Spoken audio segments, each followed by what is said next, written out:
Are you hungry and you want something super quick but super yummy? This sandwich might be for you.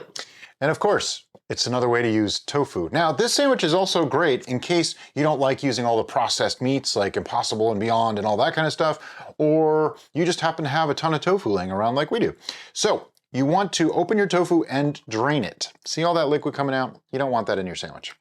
And I'm going to take the entire block of tofu out. Now this is just regular firm tofu, all right? It has been frozen, which we tend to do, and then we defrost them when we want to use them, but it's not frozen now. Freezing does add a nice texture to it too, so it's a helpful thing, but it's not absolutely necessary. Notice there's still liquid coming out. I'm just going to gently press this between my hands. You can put it into a tofu press if you really want to. It's not really necessary, but I do want to just squeeze some of that liquid out, but you don't want to break it. Very important.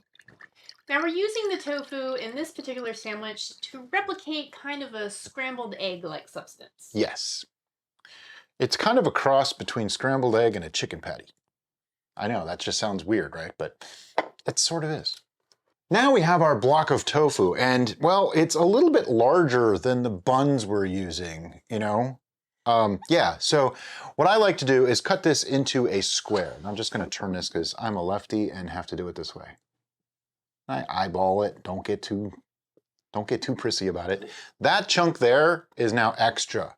But you know what? Don't waste it because you can use it for anything else that you want to. It's just not the right size and shape to use for this sandwich. Easy. Then flip it up on its side, and you can cut this into 3 or 4 pieces, but we like big boy sandwiches, so we're gonna cut it into 2. Just cut it right down the middle. And each of those is for your sandwiches. Okay, speaking of buns, we are using whole wheat buns by Arnold. We found that those are vegan. They don't really have much in the way of ingredients that you don't want to eat. I mean, obviously, any kind of bread isn't necessarily the best thing you could be eating, but at least they're whole wheat and they don't have a lot of extra junk in them. So that's what we go for. I'll be toasting those soon, but now we have to cook the tofu. All right, so we have our pan heating up. I put mine to about 6 on our stove that goes to 10, and I'm just gonna I'm gonna pour gently a little bit of olive oil into the pan. Now, I know I said a little bit, that's probably a tablespoon and a half. It's really not that much. What I wanna do is spread that around and coat the pan.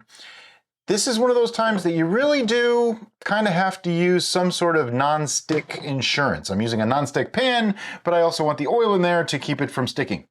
Now it's time to add the tofu. 1 tofu, 2 tofu.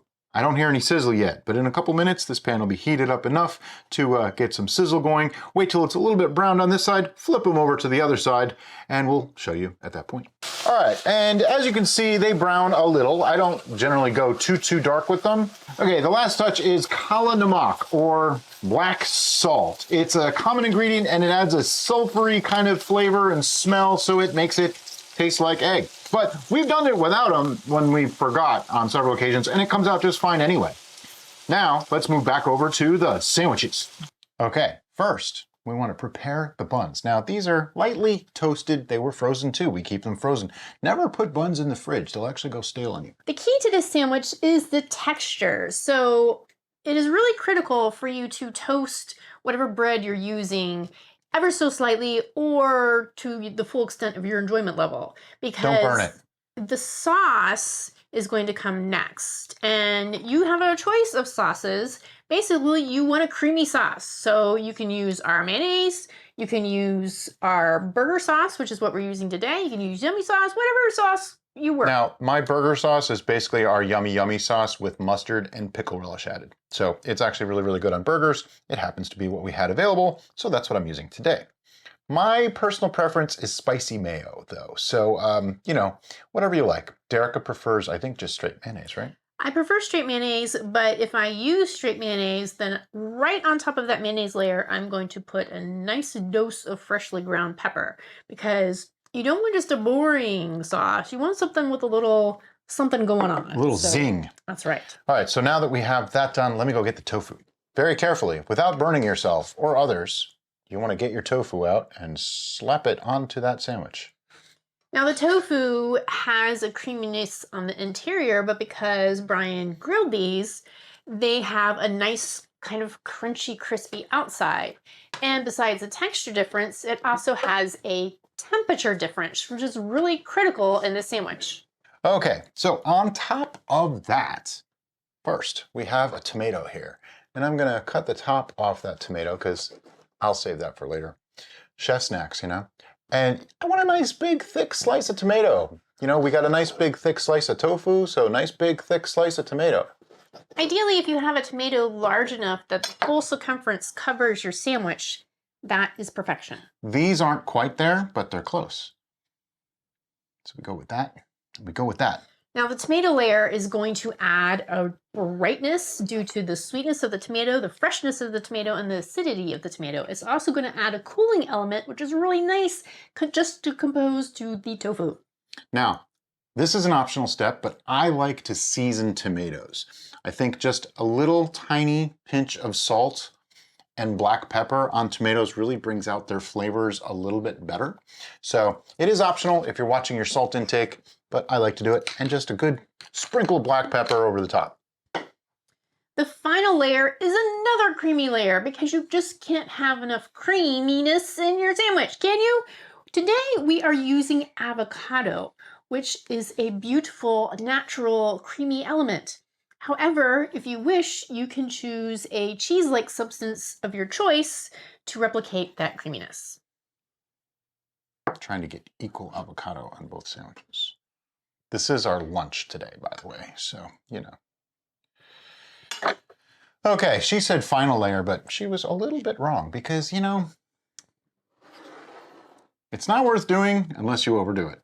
So, some more sauce. We tend to go a little heavy-handed on the sauce. Yes, this makes this a really messy sandwich to eat, but it's so yummy you won't care. Trust me. Sandwiches are made. Now it's time to show the slow-mo of the sandwich. Non più tra I farfalloni amoroso, notte giorno di torno. As always, no cooking video would be complete without a taste test. So, you know, here we go. It's kind of big to get your mouth around, but she said they're messy. I don't find it to be all that messy. So here we go. It's a little messy. All the flavors come through. The tomato, the tofu actually is nice and juicy. As you can see, it's probably dripping a little bit. You can drain it as much or as little as you want.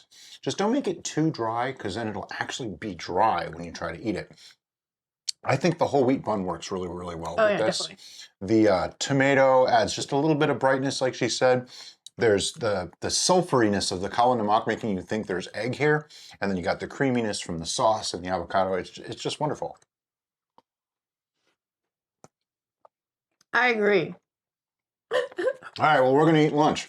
As always, guys, thank you so much for watching, and have a great day. Bye-bye. Delle belle turbando al riposo, Narcisetto a tuncino d'amor. Delle belle turbando